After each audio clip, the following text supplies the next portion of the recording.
nina mimba, tena mimba ya mme wako. Si ndipo bidada akapigwa na butwaa, mimba, tena mimba ya mme wangu. Hii imekuwaje? Mke wa Kevin akapigwa na butwaa, akamuuliza, unanitania? Nisikumalizie muda. Ungana nami katika stori hii. Kuna siri gani nzito iliyojificha kati ya hawa watu wawili hadi kufikia mmoja kuamua kutembea na mme wa mwenzake? Amanda alimwambia Sharon, wewe ni rafiki yangu mkubwa sana, tabia yako naijua mwanzo mwisho, ila usije ukategemea kwamba utakuja kuwa karibu na mme wangu. Mme wangu namwamini sana. Hayo yalikuwa ni maneno ya Amanda. Sharon akamwambia, Amanda, usijidanganye hata siku moja. Hakuna kitu ambacho mimi Sharon nikakifanya mwanaume akanikwepa. Amanda alimwambia Sharon, ni kweli kabisa, lakini sio kwa mme wangu Kevin. Kevin namwamini sana. Amanda aliongea mengi sana, kisha Sharon alicheka akamwambia, upo serious? Amanda akamwambia, nipo serious kwa jinsi ninavyomwamini Kevin. Kama vipi? Naomba tubeti. Amanda aliongea kwa ujasiri sana, akamwambia tena, mme wangu Kevin hawezi kunichiti. Amanda hakuishia hapo. Kwa dharau zaidi aliongezea maneno mengine, akamwambia, ikitokea umefanikisha kutembea na mme wangu, nitakuachia ndoa yangu, ukae katika nyumba yangu. Baada ya harusi ya Amanda, tunamwona Sharon akiingia katika hoteli moja hivi, kisha alichukua chumba. Huku upande wa pili tunamwona Kevin pamoja na Amanda wakiwa katika chumba wanafurahia ndoa yao. Mara simu ya Sharon ikaita. Upande wa pili tunamwona Sharon akiwa katika kitanda. Alimwambia Amanda, mchezo uko on. Baada ya usiku kuingia, siku ya kwanza ya honeymoon, alionekana Kevin akiwa anapanda kitandani. Mke wake alikuwa busy na simu. Amanda alimwambia Kevin, kuna habari miradi ayo kaposti, kuna mwanamke kamfumania mme wake gesti akiwa anatoka na rafiki yake kimapenzi. Kevin alishangaa sana, kisha mke wake akamwambia, je,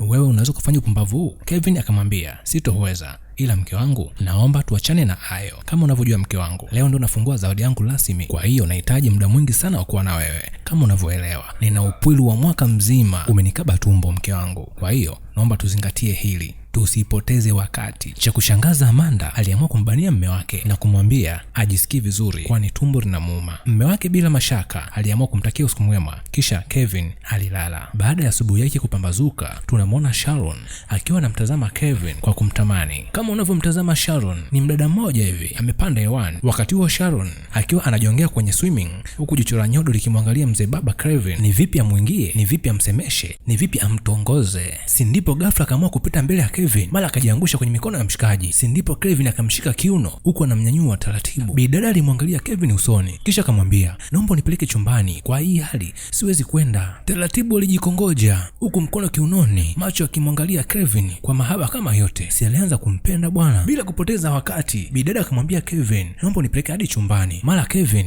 alishtuka. Hii ni siku nyingine tena, tunamwona Sharon akiwa anaongea na rafiki yake. Rafiki yake alimwambia, nimekuja kwako, nimekuta mlango umefungwa, kwani uko wapi? Sharon alimwambia, nipo honeymoon. Rafiki yake Sharon alishangaa sana, kisha akamwambia, ina maana mmekuwa serious hadi kufikia hatua ya kuchezea ndoa? Bidada Sharon aliamua kumkatia simu na kumwambia atampigia baadaye. Lakini tunaona upande wa pili, Amanda pamoja na Kevin wakiwa wanakula chakula cha mchana. Si ndipo Sharon akaamua kuingia, akampenyezea mkono kwa chini chini, akaanza kumshika sehemu nyeti. Kwa kuwa mzee baba hii michezo hajaizoea, akaamua kusingizia kwamba tumbo linamuuma. Aliamka kisha na kuondoka. Kwa kuwa Sharon alikuwa amedhamiria kabisa kuwa mshindi wa huu mchezo, alimwambia, ninakupa wiki moja, kila kitu kitakuwa sawa na mimi ndio nitakuwa mshindi. Baada ya usiku kuingia, tunamwona Kevin pamoja na mke wake wakiwa katika malumbano. Kevin akiwa anahitaji unyumba, lakini mke wake alidai kwamba amechoka. Kevin alimbembeleza sana mke wake, lakini mwishowe Kevin aliamua kulala. Upande wa pili tunamwona Sharon akiwa amekaa ametulia, anawaza na kuwazua ni vipi anaweza kumkatia mauno bwana mkubwa wa Kevin pale tu atakapoingia katika mtego wake. Huku nako kumesanuka. Bwana mkubwa wa Kevin usingizi auji kabisa, aliamka taratibu na kumtoroka mke wake. Upande wa pili Susan anasikia mlango unagongwa. Baada ya kufungua anakuta ni bwana mkubwa wa Kevin. Moyoni alijisemea, mbona mbuzi imefia kwa muzabucha? Alimtazama kwa mahaba kama yote. Mara ghafla gari likaangushwa, vuta ni kuvute, mara vitu vikagusana. Ugomvi ulikuwa mkubwa sana usiku huo, maana usiku wa honeymoon ukawa kitofauti sana kwa bwana Kevin. Huku upande wa pili tunamwona Amanda akiwa ameamka. Ule msemo usemao mwanamke mpumbavu ubomoa nyumba yake kwa mikono yake mwenyewe, ama kweli huu umetimia. Tunamwona Amanda akimwita mume wake. Kevin aliingia ndani. Amanda akamuuliza, ulikuwa wapi baby? Kevin akamwambia,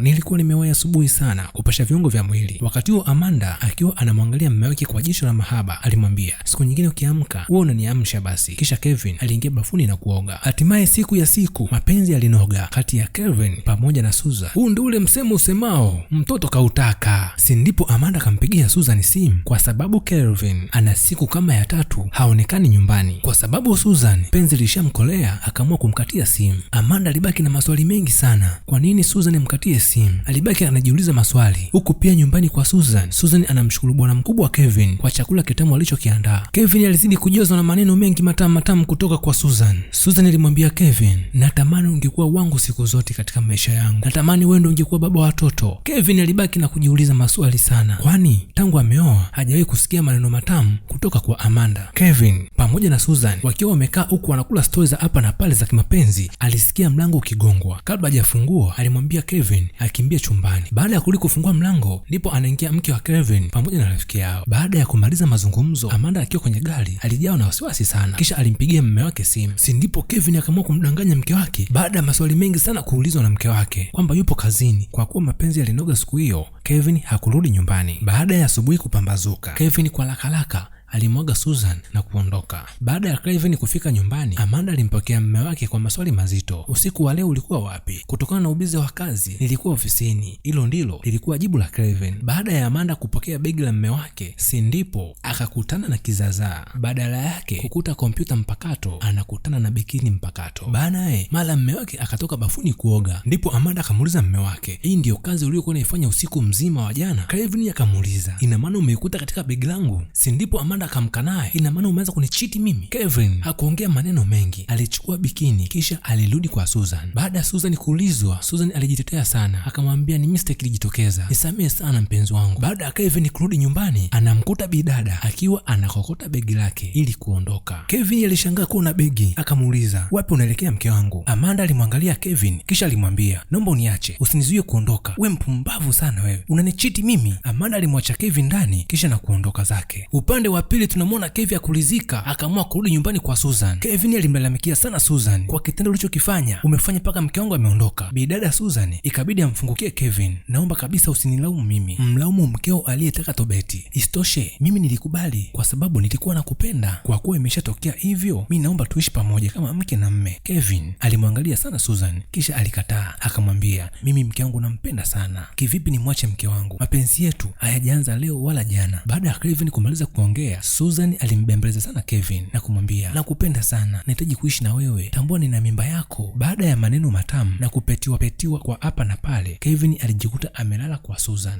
Ndipo Susan akampatia majibu ya ujauzito. Itawezekanaje hii wewe kubeba ujauzito wangu? Kevin alichachamaa sana. Mara simu ya Kevin ikaita, kumbe ni mke wake. Akamwambia, nimesharejea nyumbani, naomba urudi mume wangu. Kevin alifurahi sana kisha akamwambia Sharon, mimi naondoka, ila ujauzito naomba utoe. Baada ya siku kusogea mbele, Sharon alifanya kweli bwana, aliamua kwenda nyumbani kwa Kevin. Baada ya Amanda kumfungulia Sharon, alishangaa kumuona Sharon akiwa katika hali tofauti, akiwa na begi kubwa sana. Sharon alimwambia Amanda, usishangae, nimekuja kuishi pamoja na mume wangu. Amanda akamwambia Sharon, mbona unacheza mchezo wa kipumbavu? Sharon akamwambia, sasa hivi ndio umekumbuka na kipumbavu? Ngoma ilikuwa ya moto sana. Amanda alimfukuza Sharon ndani mwake, kisha alimwambia, naomba utoke nje ya nyumba yangu. Huyu bidada bwana alikuwa ni jeuri sana. Badala ya kutoka nje, yeye alichukua begi na kuelekea chumbani. Amanda stofahamu zikawa nyingi kichwani mwake, alibaki akimwangalia, alihisi kama kuchanganyikiwa vile. Bidada Amanda akiwa amejipumzisha huku machozi yakimtoka, huku mawazo mengi akiwa yamemjaa kichwani mwake. Mara alikuja mume wake na kumwambia,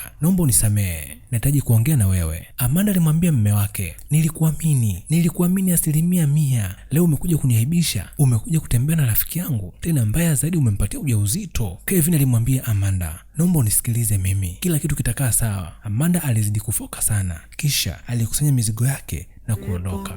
Ndoa si mchezo, silele mama, ni endelea kidogo.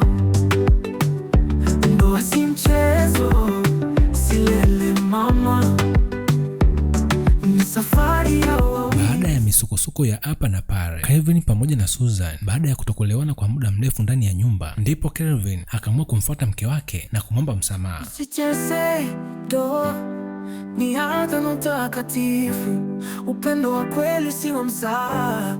Shikilia kwa bidii ahadi ulizotoa, sisimame daima.